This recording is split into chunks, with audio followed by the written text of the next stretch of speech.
Welcome to the Digital Intellect, bringing you the latest news from around the world. The news broke like a thunderclap across a silent world. It flashed across screens in Times Square, Tokyo, and London. Beijing accepts Taipei's proposal, the headline screamed. For a moment, global markets froze. Diplomats scrambled for their phones. On the streets of Taipei, people gathered, their faces a mixture of shock, hope, and disbelief. This was the moment that decades of political analysis said could never happen. The Taiwan Strait, long a flashpoint, was suddenly the epicenter of an unbelievable breakthrough.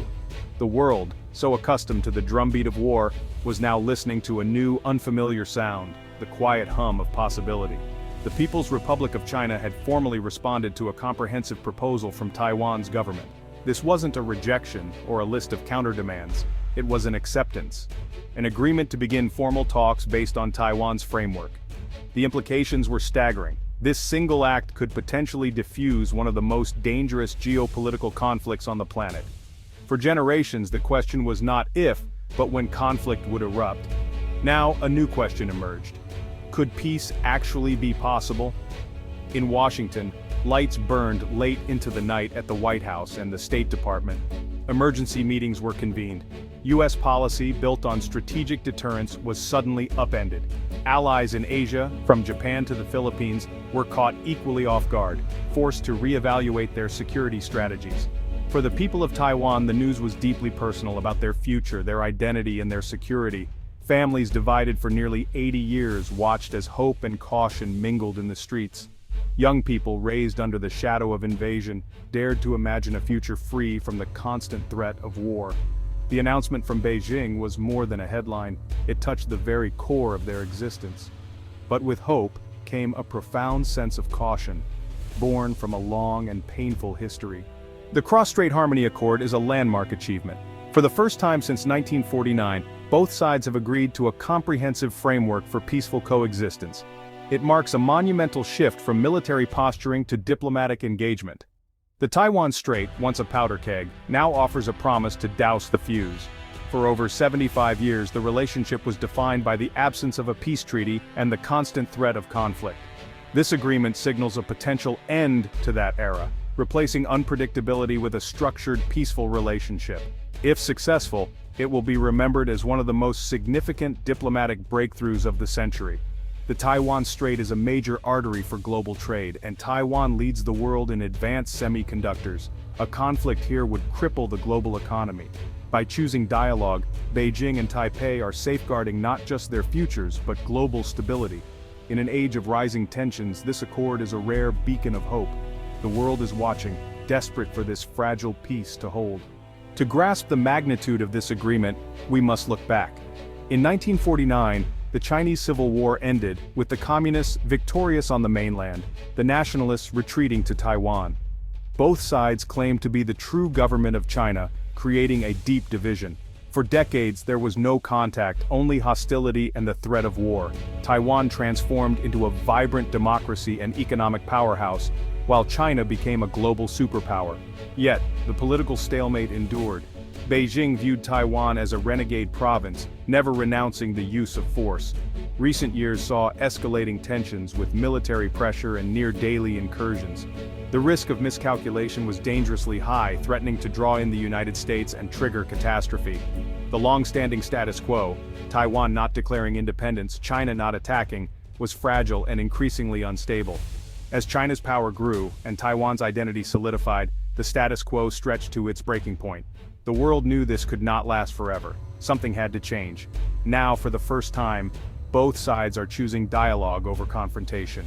The future hinges on whether this fragile opening can become lasting peace. Taiwan's Taipei initiative was a masterstroke of diplomacy. It wasn't a demand for independence or a concession of sovereignty, but a practical blueprint for trust and cooperation. At its core, deep economic integration, proposing a cross-strait economic cooperation zone to bind the two economies. The plan emphasized cultural and educational exchanges, student programs, joint research and cultural festivals to foster understanding. Security was addressed through confidence-building measures, a military hotline, mutual notifications for exercises, and a joint maritime safety council. The initiative's phased, incremental approach made it easier for Beijing to accept, focusing on practical benefits over immediate political concessions. It was a roadmap, not a single deal, each step unlocking the next phase of cooperation. This design allowed both sides to move forward without losing face. For the first time, the proposal aimed to build bridges between ordinary citizens, not just politicians. By encouraging travel and shared experiences, Taiwan hoped to replace suspicion with familiarity. The Taipei Initiative offered a pragmatic path toward a more peaceful future. Why did China agree now? The answer lies in a mix of internal and external pressures. Domestically, China faces economic headwinds, property crisis, high youth unemployment, slowing exports. War over Taiwan would be ruinous, risking sanctions and derailing progress. Peace offers stability and new opportunities through cooperation with Taiwan's high-tech economy. Internationally, China's aggressive posture has backfired, pushing neighbors closer to the US. By accepting Taiwan's overture, President Xi can rebrand China as a force for peace, ease tensions, and improve China's global image. The timing is strategic. With the world distracted by other crises, Beijing seizes the diplomatic initiative. There's also recognition that intimidation wasn't working. Military threats only strengthened Taiwan's resolve. The Taipei Initiative gave Beijing an off-ramp from endless escalation. It allows pursuit of unification through peaceful means, changing tactics where threats failed. This is a chance to try a new approach that might actually succeed. The agreement rests on 4 pillars to weave the two sides closer. First, economic integration, joint development of tech standards, unified IP systems, and linked financial markets. The goal, a powerful economic bloc leveraging China's manufacturing and Taiwan's innovation. Second, cultural and social exchange, lifting travel and media restrictions, funding collaborative arts, and launching massive youth exchanges. Third, new mechanisms for dialogue, regular leader talks, and permanent representative offices in both capitals. This creates open channels to manage disagreements and prevent misunderstandings. Fourth, a reframed One China, Two Systems concept, now a long-term goal to be discussed, not a precondition. Both sides maintain their systems for decades, working toward a mutually acceptable final status. This creative ambiguity lets both claim victory and move forward. The pillars are designed to make peace practical, not just aspirational. The global reaction has been swift, a mix of cautious optimism and anxiety. In Washington, the White House welcomed reduced tensions but privately scrambled to assess the impact on U.S. influence. President Thompson stated, "We support dialogue, but will ensure any agreement respects the will of the people of Taiwan." Japan expressed hope for stability, but worried about shifts in the regional balance of power. South Korea hailed the agreement as historic. Singapore and Malaysia praised it as a victory for stability and prosperity. Southeast Asian nations welcomed relief from having to choose sides. Europe applauded the breakthrough, relieved that the world's tech supply chain might be secured through peace. Human rights groups urged vigilance to protect Taiwan's democracy and freedoms.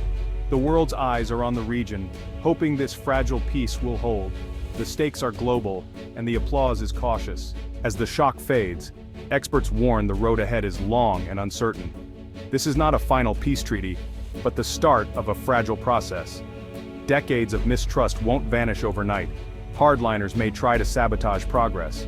Success depends on sustained political will and delivering real benefits to build support. A peaceful cross-strait relationship could reshape the global order, spark growth, and reduce US-China friction.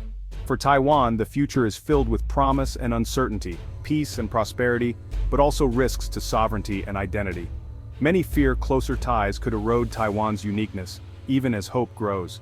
The world is left with cautious optimism and a clear, if difficult, path forward. The agreement is a courageous bet on diplomacy over conflict. What happens next will send a powerful message about the possibility of peace in our turbulent times.